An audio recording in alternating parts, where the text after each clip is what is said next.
She vanished without a sound. For 28 years, no one knew where Dorothy Hartley had gone, until investigators discovered the answer had been waiting in the same place all along. In her own backyard. In September of 1995, the heat in central Texas was relentless. It was the kind of heat that blurred the horizon, that made pavement shimmer and forced people indoors long before noon. In small towns like Meadowbrook, Texas, where the population hovered just under 8,000, life slowed to accommodate it. Windows stayed open, ceiling fans spun endlessly, and people trusted one another, because that was how things had always been. Meadowbrook was the sort of place where nothing truly bad was supposed to happen. On the evening of September 12, 1995, that belief was quietly destroyed. 67-year-old Dorothy Mae Hartley, a retired elementary school teacher and lifelong resident of Meadowbrook, disappeared from her home without a sound, without a struggle, and without a single witness. At first, no one panicked. Dorothy was known for her routines, but she was also independent. Friends assumed she might be feeling unwell. Perhaps she had gone to bed early. Perhaps she had decided to skip her weekly bridge game the following afternoon. But as the hours passed, unease set in. By the time police were called, Dorothy Hartley was already more than 24 hours gone. And what investigators would soon discover was not simply a missing person, but the opening chapter of a mystery that would remain buried, quite literally, for nearly 3 decades. Dorothy Mae Hartley had lived a life defined by consistency. Born in 1928, she had grown up in Meadowbrook during a time when the town was little more than a cluster of homes surrounded by farmland. She married her high school sweetheart, Robert Hartley, shortly after graduating from college and spent more than 30 years teaching 3rd grade at Meadowbrook Elementary School. Former students described her as patient but firm. A woman who believed structure created safety. A woman who noticed when a child was struggling, long before anyone else did. When Dorothy retired in 1993, she did not retreat from the world. She simply organized it differently. Every Tuesday and Thursday morning, she walked to the post office. Every Sunday, she attended services at First Methodist Church. Every evening at precisely 6 o'clock, she watered the rose garden behind her house on Elm Street. Her husband Robert had died suddenly in 1991. Leaving Dorothy alone in the 2-story home they had raised their son in. Friends worried about her living by herself, but Dorothy insisted she was fine, and by all accounts, she paid her bills on time. She kept her house immaculate. She remained socially active, hosting small gatherings and volunteering for church events. There was no history of depression, no indication of confusion or memory loss, nothing that suggested she might simply vanish. The last confirmed sighting of Dorothy Hartley occurred on the afternoon of September 12, 1995. A neighbor recalled seeing her in the backyard around 5 o'clock, tending to her roses. She waved. She smiled. Nothing seemed out of place. That evening, Dorothy did not answer her phone. The following afternoon, she failed to appear at her regular bridge game. That was when concern turned to alarm. Friends contacted Dorothy's only son, Michael Hartley, who lived in Houston, approximately 2 hours away. Michael left immediately. When he arrived at his mother's house that night, the scene was unsettling in its normality. The front door was locked. There were no signs of forced entry. Inside, everything was exactly where it should have been. Dorothy's purse sat on the kitchen counter. Her reading glasses rested on the arm of her favorite chair. The television was on, tuned to the evening news. A cup of tea sat untouched on the coffee table, cold to the touch. It appeared Dorothy had stood up in the middle of her evening, and never returned. The Meadowbrook Police Department consisted of just 12 officers. It was not equipped for major crimes. But this case struck close to home. Police Chief Raymond Kowalski personally took charge of the investigation. He had known Dorothy for most of his life. She had been his teacher when he was 8 years old. From the start, officers treated the situation as suspicious. Dorothy had not taken her purse, she had not taken her medication, her car remained parked in the driveway. Search teams were assembled almost immediately. Volunteers combed nearby fields. Others searched the banks of Willow Creek. Tracking dogs were brought in and picked up Dorothy's scent, only for it to end abruptly at the curb in front of her house. To investigators, that detail was critical. It suggested Dorothy Hartley had not walked away. She had been taken. For days, Meadowbrook mobilized. Helicopters from the county sheriff's office flew overhead. Officers knocked on every door. Anyone who had seen Dorothy in the days prior was interviewed. Nothing. No reports of strangers. No sounds of a struggle. No unexplained vehicles. Dorothy Hartley had disappeared in broad daylight from a quiet street, without leaving behind a single usable clue, and as the days stretched into weeks, hope began to fade. As the initial shock of Dorothy Hartley's disappearance settled over Meadowbrook, investigators were forced to confront a troubling reality. There was no obvious crime scene. No broken windows. No overturned furniture. No blood. No neighbors reporting screams or raised voices. In many missing person cases, the first 48 hours are critical. Evidence is fresh. Memories are sharp. Leads are plentiful. In Meadowbrook, those first 48 hours passed with almost nothing to follow. Detectives focused on Dorothy's routines, hoping that predictability might reveal vulnerability. They reconstructed her final days hour by hour, speaking with anyone who had crossed her path. The postal worker confirmed Dorothy had collected her mail the morning of September 12th. The pharmacist remembered filling her blood pressure prescription 2 days earlier. Church friends said she had been in good spirits the previous Sunday, chatting easily after service. There were no signs of distress. No mention of fear. No indication she felt threatened by anyone. For a woman whose life ran like clockwork, the absence of warning signs was deeply unsettling. As the investigation stalled, Dorothy's son Michael became increasingly visible. He held press conferences on the courthouse steps. He distributed missing person flyers across East Texas. He appeared on local television stations, his voice steady but strained, asking viewers to help bring his mother home. Michael offered a $10,000 reward for information. For weeks, tips trickled in. Sightings from neighboring towns. Reports of elderly women who resembled Dorothy. Anonymous calls that led nowhere. Each lead was investigated. Each one collapsed under scrutiny. Privately, detectives began to fear the worst. But without evidence of a crime, there was little they could say publicly. Dorothy Hartley's disappearance presented investigators with a frustrating dilemma. If this was a voluntary disappearance, it made no sense. Dorothy had left behind money, identification, medication, and a home she had lived in for decades. If it was an accident, there was no body, no trail, no indication she had wandered into danger, and if it was a crime, it was one committed with remarkable precision. There were no known enemies. No history of domestic disputes. No reports of suspicious behavior involving her home. The absence of evidence became, paradoxically, the defining feature of the case. As weeks passed, speculation began to fill the void left by facts. Some wondered whether Dorothy had been the victim of a random abduction, perhaps taken by someone passing through town. Others suggested she might have suffered a medical episode and wandered off, succumbing to the elements. Detectives explored every possibility. They examined Dorothy's medical records. Her physician confirmed she showed no signs of dementia or cognitive decline. She was alert, independent, and mentally sharp. They reviewed her finances. Her bank accounts were stable. There were no unusual withdrawals prior to her disappearance. No evidence of financial distress or exploitation. They interviewed distant relatives and former colleagues, searching for unresolved conflicts. Nothing. By December of 1995, with no new leads and mounting pressure from other cases, the investigation slowed. The file remained open, but momentum was gone. Dorothy Mae Hartley had officially become a cold case. In Meadowbrook, life resumed its familiar rhythm. Children still rode their bikes. Church bells still rang on Sundays. New families moved in, unaware of the quiet tragedy that lingered beneath the town's surface. Others suggested she might have suffered a medical episode and wandered off,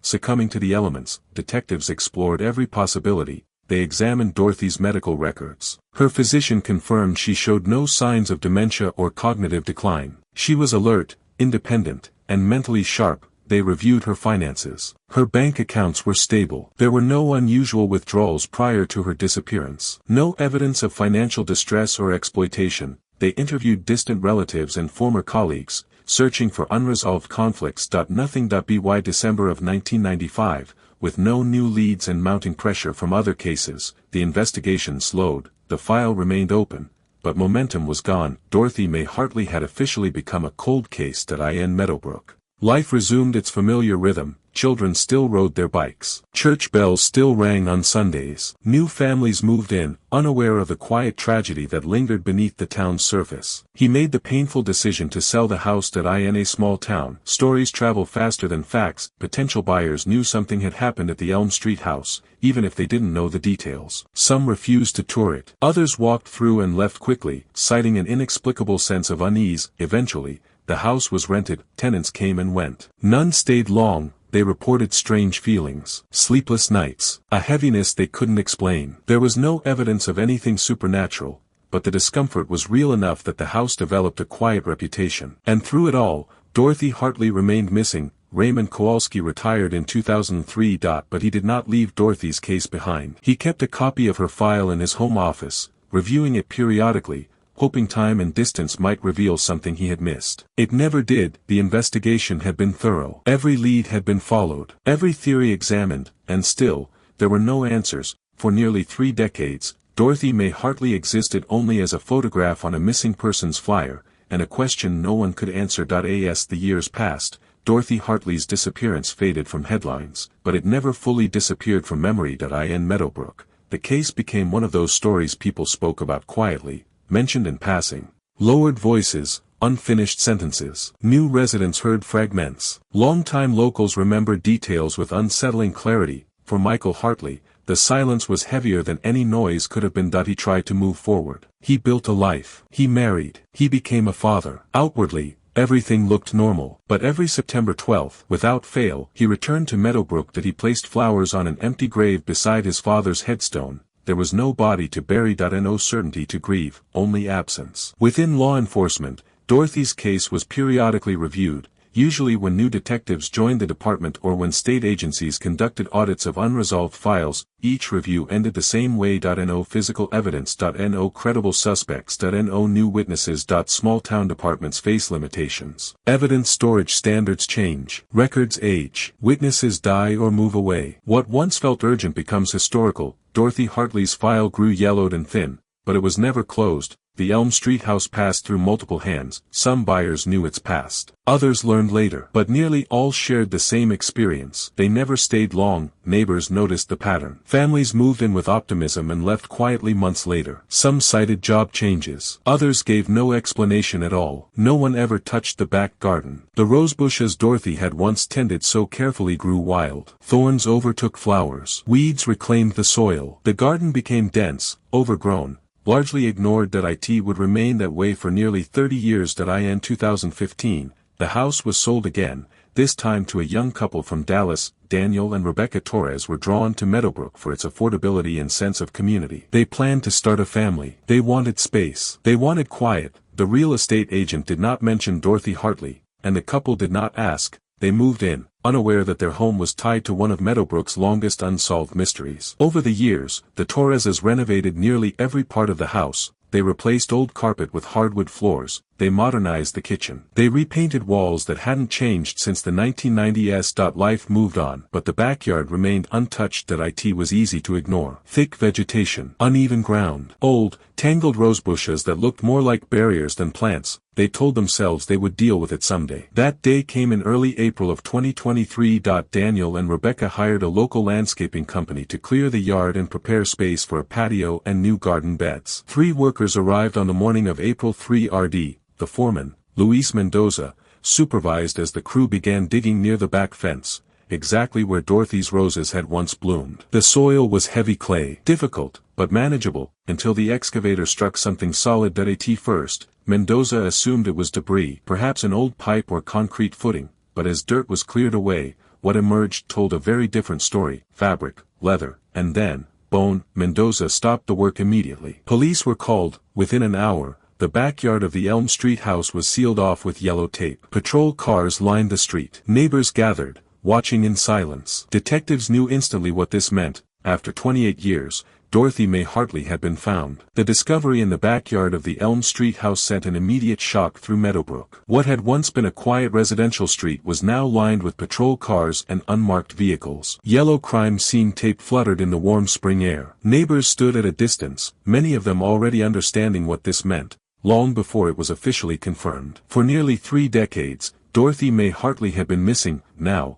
she had been found less than 30 feet from her back door. Once police secured the area, the excavation was handed over to forensic specialists. The Texas Rangers were notified, along with forensic anthropologists experienced in long-buried remains. Digging stopped entirely. Every movement from that point forward was deliberate, measured, and documented. What initially appeared to be a shallow grave revealed itself to be carefully concealed. The body had been placed several feet underground, beneath dense clay soil that naturally preserved what it covered. The remains were positioned in a way that suggested intention, not haste. This was not an accidental burial. It was concealment. As the remains were gradually uncovered, certain details became immediately apparent. Clothing fragments were still visible. Personal effects, long degraded but recognizable, lay nearby. The condition of the bones told investigators one thing very clearly: Dorothy Hartley had not died naturally, within days, dental records were compared, the match was conclusive. After 28 years, Dorothy Mae Hartley was officially identified. The missing person case that had haunted Meadowbrook since 1995 was no longer a disappearance. It was a homicide. The remains were transported for forensic examination.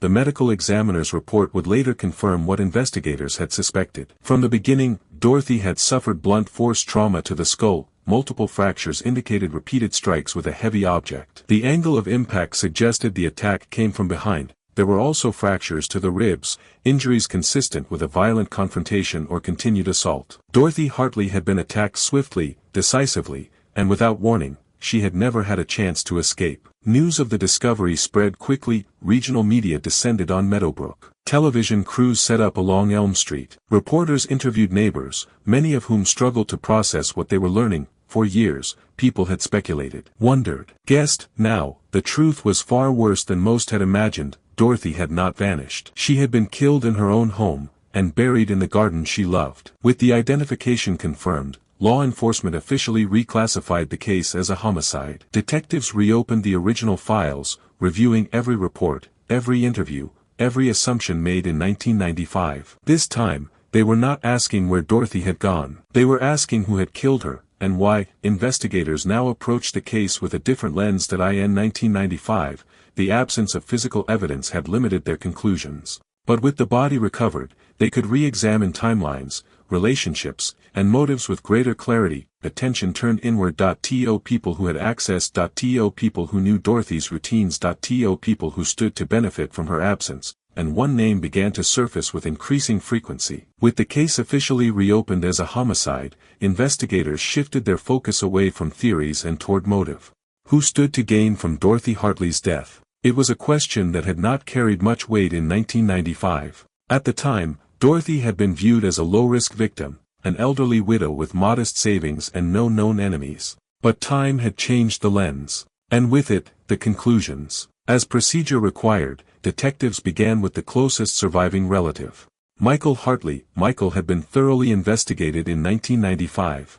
His alibi had been solid. He was at work in Houston on the day his mother disappeared, a fact corroborated by multiple colleagues and employment records. Nothing about his behavior then, or now, suggested involvement, but the review of family records uncovered something that had received only cursory attention nearly 3 decades earlier. Dorothy Hartley had changed her will. In July of 1995, just 2 months before she vanished. Dorothy added a codicil to her will. Previously, her estate, including the Elm Street house and her savings, was to go entirely to Michael. The amendment changed that. Half of Dorothy's estate was now designated for her younger brother, Frank Colton. At the time, Frank had been living with Dorothy. Frank Colton was 63 years old in 1995. He had arrived in Meadowbrook earlier that year after a failed business venture left him bankrupt. According to friends and neighbors, Dorothy had taken him in out of compassion, offering temporary shelter while he got back on his feet. But the arrangement had grown tense. Dorothy had confided to friends that Frank showed little intention of leaving. There were disagreements about money, about boundaries, about control. Still, in 1995, Frank had not been considered a serious suspect. Now, investigators looked at him again. Frank Colton had told police he was out of town on September 12, visiting a friend in Beaumont. His alibi had been loosely confirmed but never rigorously verified. At the time, there had been no crime scene, no body, no reason to push harder. In 2023, that leniency felt like a mistake. Detectives reviewed bank records from the mid-1990s. What they found was troubling. In the weeks following Dorothy's disappearance, Frank Colton accessed her bank account multiple times. Small withdrawals, consistent amounts, nearly $15,000 over 6 months. Frank had continued living in the Elm Street house rent-free until Michael forced him out in early 1997. At the time, Michael believed his uncle was managing Dorothy's affairs in good faith. Now, the picture looked very different. Investigators began reconstructing a plausible sequence of events. Dorothy confronts Frank about the money, about his refusal to leave, about the future. The argument escalates. Frank strikes Dorothy with a heavy object,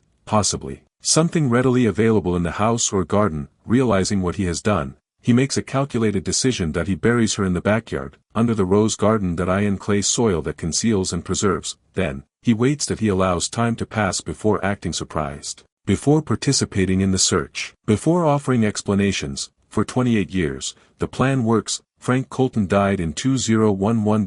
By the time Dorothy's remains were discovered, the man investigators believed responsible was already gone. There would be no arrest. No charges. No courtroom reckoning. Only conclusions. By the summer of 2023, investigators had reached a conclusion they could support with evidence, timelines, and motive. Dorothy Mae Hartley had been murdered, and the person responsible was almost certainly her younger brother, Frank Colton. But there was one insurmountable problem. Frank Colton had been dead for more than a decade. In the American legal system, a case can be solved without ever reaching a courtroom. This was one of those cases, with the primary suspect deceased. Prosecutors could not file charges. There would be no arrest warrant, no trial, no opportunity for cross-examination or confession. Instead, the case was classified as cleared by exceptional means. It was the closest thing to justice the system could offer. For law enforcement, it was a professional conclusion. For the family, it was something far more complicated. Michael Hartley was informed privately. Detectives met with him and walked through the evidence. Carefully, methodically, without speculation or emotional language, they explained the financial records, the will amendment, the burial site, the forensic findings. Michael listened. He asked few questions. When the meeting ended, he sat alone. For several minutes, for nearly 3 decades, he had lived with uncertainty. Now, he had answers. But they came with the knowledge that the person responsible had been someone his mother trusted. It was not closure, but it was clarity. With Dorothy's remains identified and released, Michael made arrangements that had been on hold since 1995. Dorothy Mae Hartley was finally laid to rest beside her husband, Robert, in the Meadowbrook Cemetery. The service was held in May of 2023 at First Methodist Church, the same church Dorothy had attended every Sunday for most of her adult life. Former students filled the pews. Many were now in their 40s and 50s. They traveled from across Texas to honor the woman who had taught them to read, to write, and to believe in themselves. They remembered a teacher who had shaped their lives in ways they had not fully understood until years later. During the service, Michael Hartley delivered a short eulogy. His voice wavered, but it did not break. He thanked the investigators who had never completely let go of the case. He thanked the community for remembering his mother when the world had moved on. And then he spoke directly to Dorothy. He told her he was sorry it had taken so long to bring her home. He told her she was finally at peace. When the investigation into Dorothy Mae Hartley's death came to an end, Meadowbrook returned to what it had always been. A small town, quiet streets, familiar faces, but something fundamental had changed. For nearly 30 years, the mystery of Dorothy's disappearance had lived beneath the surface, unspoken, unresolved. Now the truth was known, and with it came a collective reckoning. Dorothy Hartley was not taken by a stranger. She was not the victim of a random crime or a passing threat. She was killed by someone she trusted, someone she had welcomed into her home, someone who knew her routines, her habits, her vulnerabilities. It was a reality that unsettled Meadowbrook more than any unsolved mystery ever could, because it meant the danger had not come from outside the community. It had been inside all along.